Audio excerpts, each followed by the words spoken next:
Hello, welcome to Auckland Central Kia. I'm Michael Bartlett, Sales Manager at Auckland Central Kia, where today I'll be reviewing the new Kia Sportage LX Urban, undoubtedly the most popular Kia car on New Zealand roads.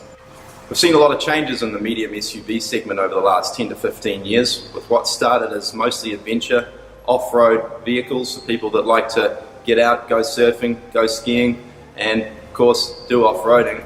The focus has now changed more towards family, two-wheel drive vehicles with lots of tech, lots of gadgets and things that the whole family are going to enjoy. The car comes with a 2-litre petrol two-wheel drive setup, a 2.4-litre petrol all-wheel drive setup, or a 2-litre turbo diesel all-wheel drive setup. The choice that's best for you depends on what you're doing. We'll go through that a little bit later. The Kia Sportage has gradually built up a profile in New Zealand. In the last 18 months, however, we've seen the Sportage surge in its popularity. In large part, it's due to this all-new model with its excellent styling, 5-year 100,000k warranty, and a serious amount of features, even in the base model. The base model I'm standing next to is called the Kia Sportage LX Urban. The promotional price on this car is $29,990 plus the on-road costs. $6,000 off its RRP, which is $35,990. This makes for some seriously good buying. New Zealand customers seem to agree. So let's talk about the car. Kia Sportage LX Urban, a 2-litre petrol, two-wheel drive car. The engine, the drivetrain, it's all very important, but I know what you want to know. What's this car got?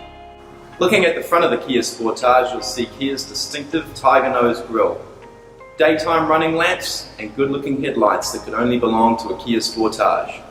Looking at the side of the car, you'll see it has 17-inch alloy wheels, a slightly sporty side profile, and wing mirror mounted indicators. These greatly improve your visibility to other drivers as they project forward, sideways, and backwards. Roof rails feature on the roof of every single model of the Kia Sportage range. Previously, the base model did not have the roof rails, so this is now an upgrade in the new 2016 edition. Moving around to the rear of the car, you see a beautifully designed tailgate, opens easily. Next to where you push the button is a small camera. This is your standard reversing camera as part of the LX Urban specifications. Lower down on the bumper you will see 4 little dots. These are your 4 parking sensors. Activated when you go into reverse and you come close to any object, the driver will receive a series of beeps which increase in frequency as you get closer to the object. Looking behind the steering wheel at your supervision cluster, you will also see a radar-like image showing you how close you are getting to the object at the rear of the car. Putting down the boot and looking up at the roof, you will see the shark fin antenna. Formerly in the old Sportage, we would have had a traditional stand-up antenna on the back of this car. The new shark fin antenna is not only more aerodynamic, but also looks great. Inside the boot, we have plenty of room, where you can also lift up the floor of the boot. Looking underneath to find, yes, a full-size mag wheel. No space savers, no canisters. You'll find this across the entire Kia Sportage range, where you'll have a matching alloy wheel to go with whatever model you've purchased. So we know the outside of the car is great looking, up to date, and with the most modern styling. The interior, just as important. It's the space that we occupy. How are the seats? Are they comfortable? How does the steering wheel feel in my hand? What are the materials that they're using? This is what we're going to cover off next. Sitting in the driver's seat, it's very easy to adjust. I can elevate just by pumping the lever upwards, and I can lower the chair by pushing the lever downwards. Adjusting the back support is easy too, with the second lever behind it. As long as I pull that, lean, and let go, I can find myself a comfortable position. The sliding bar is located up the front of the chair. We pull it, we move ourselves, and we release. We finish up in the ideal driving position. But that's not all. The steering wheel is important too. The steering wheel is telescopic, which means instead of just going up and down like the old steering wheels, they do go backwards and forwards. For me, I like the steering wheel out a bit, slightly higher. Now I've got it locked and I'm ready to drive. Let's pop the key in and see what electronics this car is packing. The windows on the right hand side of the door are easily controlled. We've got an automatic window for the driver, which means with one push it will go completely up and with one push it will go completely down. Above that we've got our padlock buttons. What are these? Essentially, they will lock and unlock the doors. The Kia Sportage has a feature whereby when you drive past 20 kilometers an hour, all the doors will lock. This is a safety feature. However, if you don't like this, you can turn it off, and I'll show you how to do that shortly. Above that, we've got a window locker to prevent any unruly children in the back from playing around. And moving further forward, we have our wing mirror adjustment system. Left and right button with 4 arrows. It doesn't get any easier. Above that is the last button. This is the automatic wing mirror function. As long as this button is lying flat, our wing mirrors will fold in automatically when we lock the car. A great way to remember that you've locked the car. Alright, onto the steering wheel. Leather wrapped, feels great.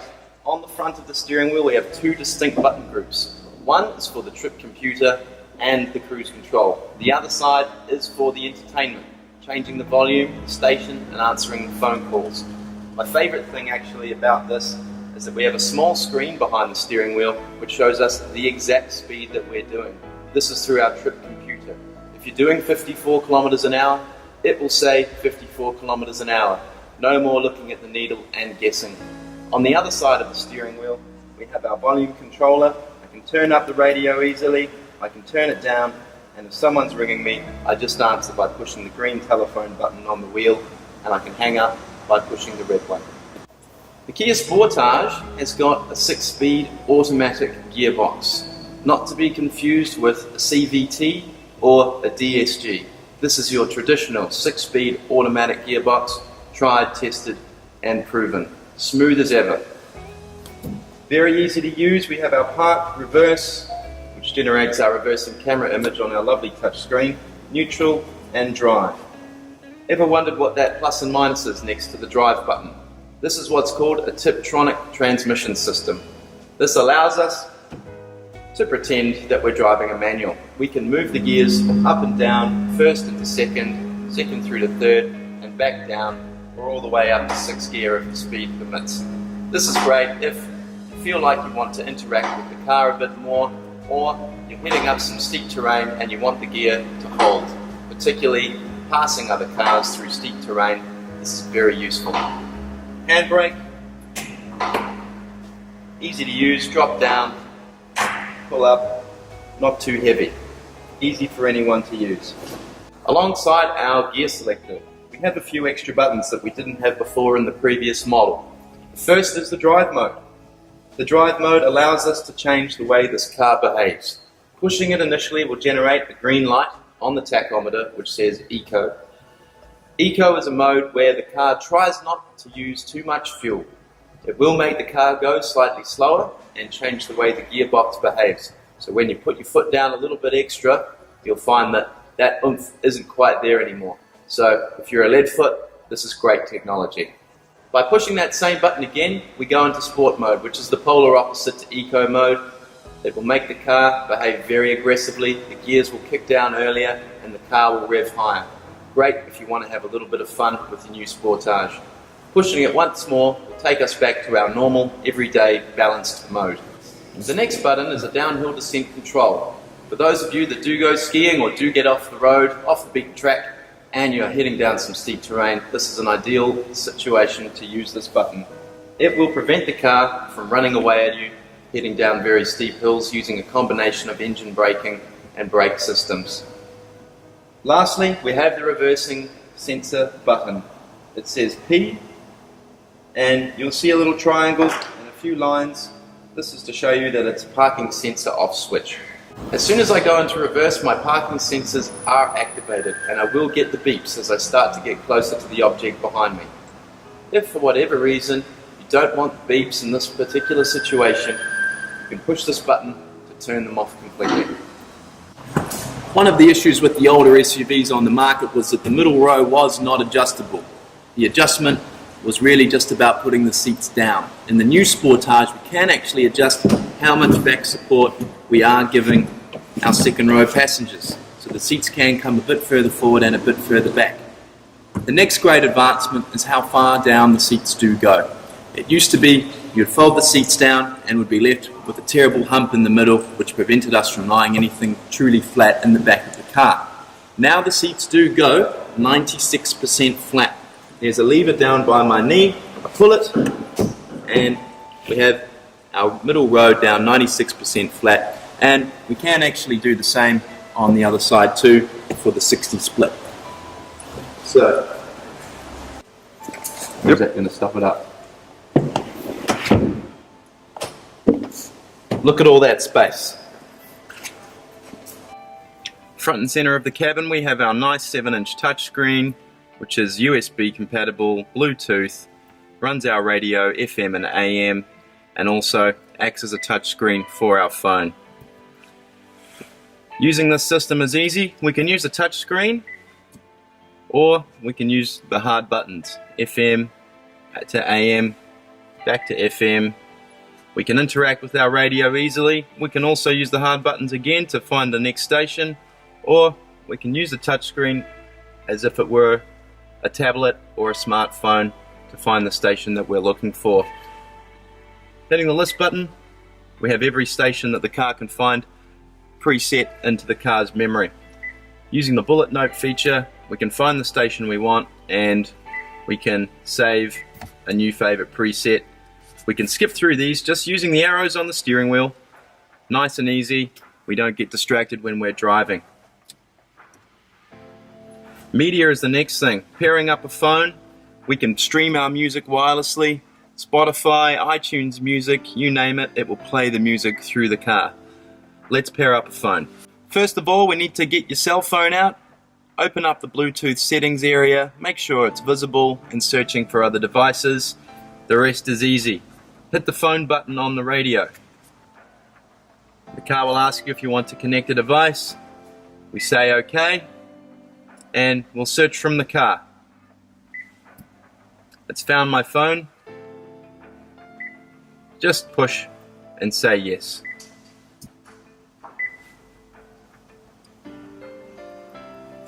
On my phone it's asking me the same thing. Do I want to pair with the Kia Sportage? I push pair, and now it's connecting.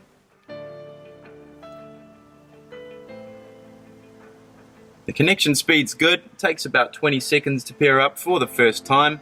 After that, the car will remember your phone each and every time you enter the car, so long as the Bluetooth is turned on your phone. Now I can put my phone down, drive my car, and receive phone calls while I'm on the road. If I was listening to the radio or Bluetooth music through the media streaming system, the sound would simply stop and the ringtone would come through the sound system in the car. I could choose to answer by pushing the green button on the touchscreen, or more conveniently, push the green telephone button located on the steering wheel. When my conversation's over, I just push the red button and say goodbye. I have the touchscreen here as well. If you're parked or you're at lights, you can easily dial in a number and call from the screen. Finding our contacts is easy too. We can hit the menu button and we can hit contacts and make our way through our contact list, push the name, and it will call the person. Searching by letter is also possible with this system too. We can just type in the first few letters of their name and it will bring up a short list of our contacts that match. The music side.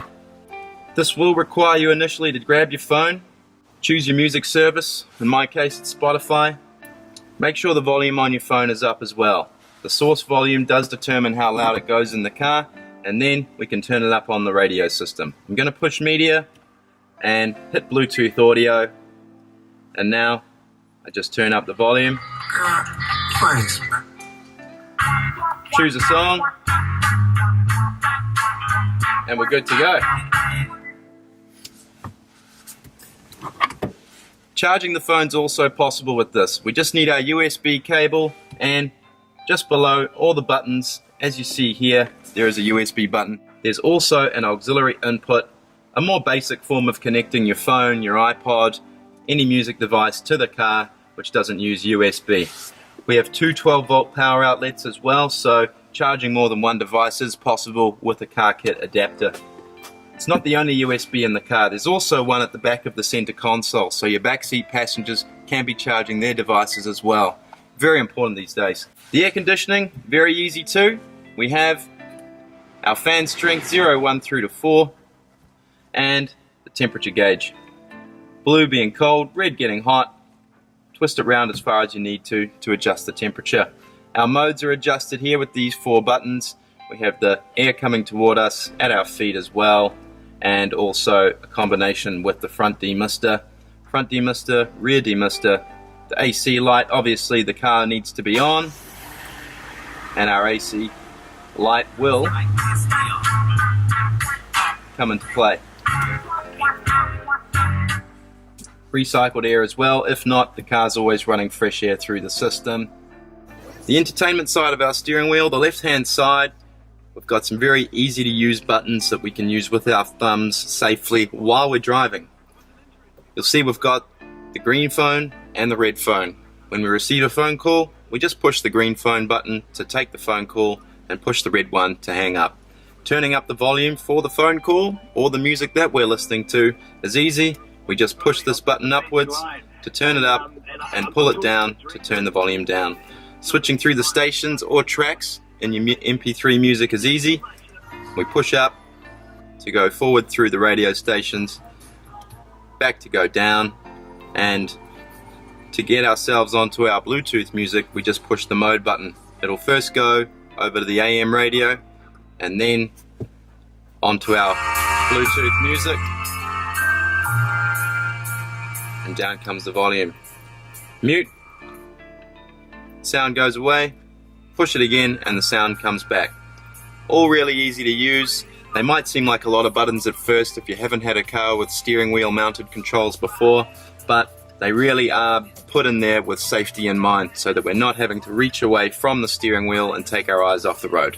Great stuff. Onto the right hand side of the steering wheel, which is for our trip computer and the cruise control system. If you haven't used cruise control before, it's a great system which allows you to focus more on the steering and the braking aspect of driving, and also promotes good fuel economy because there's less adjustment of the accelerator happening. All we do to enable this is push cruise once. On the trip computer it will say cruise now, which means the car's ready. Once we get up to the desired speed, all we need to do is pull the toggle down which says set, and then we can remove our foot from the accelerator.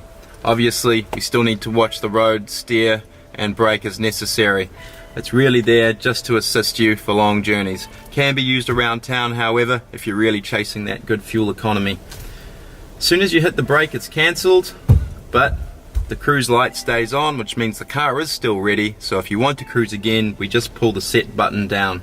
The other function this performs is to increase and decrease the speed of the car. It can act as a throttle. So if I push the toggle up to RES where it says plus, we can actually increase the speed of the car 1 kilometer at a time, or we can hold it up and it will start to move in increments of 10. This other button here is the arrows, which controls what we see on the trip computer. We'll get a close up on that when we can change what we see. The first thing we see on this computer is the range. How many Ks will we get out of the tank of fuel? This depends on the way we drive, of course, and the car is always re-estimating how much you're going to get. The average fuel economy is there as well. Litres per 100 Ks. The average fuel economy for this car is 7.9 litres per 100 Ks, which means you will achieve a slightly higher figure around town and most likely a slightly lower figure on the motorway. If we go down with the arrow, we'll see a trip A, which has our distance for the trip, the average speed and how long it took. We can have trip B as well by going down again, and lastly we have that nice digital speedometer which shows the exact speed that we're doing. The button at the top left here, the page button, this allows us to navigate through the trip computer even more. By pushing that, we get to see when the next service is due on the car. In case you're wondering, the service intervals on the Kia Sportage are once every 12 months or every 15,000 Ks. Pushing the page button one more time, it takes us to the user settings section. Here's where we can really customize the way our Sportage is for us. We can go into the door lock system. We can adjust whether we want the doors to lock automatically or not. At the moment they're enabled on speed. Once you go over 20 kilometers an hour, the doors will lock automatically. We can change this to shift, meaning the moment we put it into drive the doors will lock. How do they unlock? Well, at the moment, when we pull the key out of the ignition, the doors will unlock. We can change this so that only the driver door unlocks, or so that the doors unlock when we put the car into park. Alternatively, we can turn this entire system off by hitting disable, and the doors will always remain unlocked. In the event of an accident, the door locks will unlock. There are sensors throughout the car to know that you've been involved in an accident, so you don't get trapped in your own car because of the automatic door locking system. As we go into the lights, we have a one-touch turn signal. This is great. We just give the indicator a gentle tap and it will go 3 times. We can change this to 5 if we need to. Great for roundabouts where the steering wheel won't completely straighten up to reset the indicator stalk, or if we're on the motorway and we sometimes forget to put the indicator back. So 5's a safe number. The headlamp delay, this is great. We've got automatic headlights on this car, so when we lock the car at night we don't need to remember to turn the lights off. But the headlamp delay is great because it leaves the lights on for an extra 20 seconds after we leave the vehicle, in case you're parked in a dark area and it's hard to see. The sound section, we can now control the parking sensor volume. It used to just be beep beep beep, no control over the volume at all. Some people found it too quiet, some people found it too loud.